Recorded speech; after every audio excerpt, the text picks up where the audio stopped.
आणि निमंत्रण पत्रिकेमध्ये एकनाथ शिंदेंचं नाव नसल्यानं शिवसेना नेते संतापले। शिवसेना स्टाईलनं शिवसैनिक उत्तर देतील असं नरेश म्हस्केंनी म्हटलं। नाव डावलल्यानं मुख्यमंत्र्यांकडे तक्रार करणार असल्याचं प्रताप सरनाईकांनी म्हटलं। ठाणे महानगरपालिकेमध्ये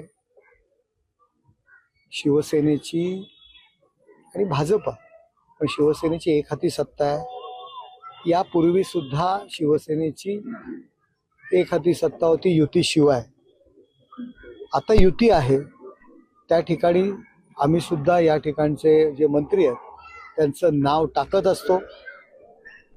आता या ठिकाणी अशा पद्धती जर पत्रिका मी अजून पाहिली नाही, तर शिवसैनिकचे नगरसेवक शिवसेने स्टाईलने त्याला उत्तर देतील।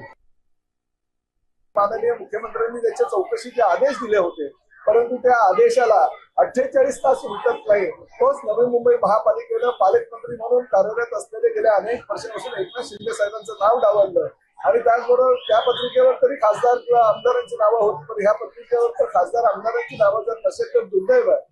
मला असं वाटतं जो प्रोटोकॉल ऑफिसर आहे त्या प्रोटोकॉल ऑफिसरने ह्या विषयावर लक्ष देणं गरजेचं आहे। अन्यथा माझी मुख्यमंत्र्यांना ही विनंती राहील की अशा पद्धतीने चुकीच्या पद्धतीने जे पत्रिका छापतात त्या अधिकाऱ्यांना निलंबित करणं हे गरजेचं आहे।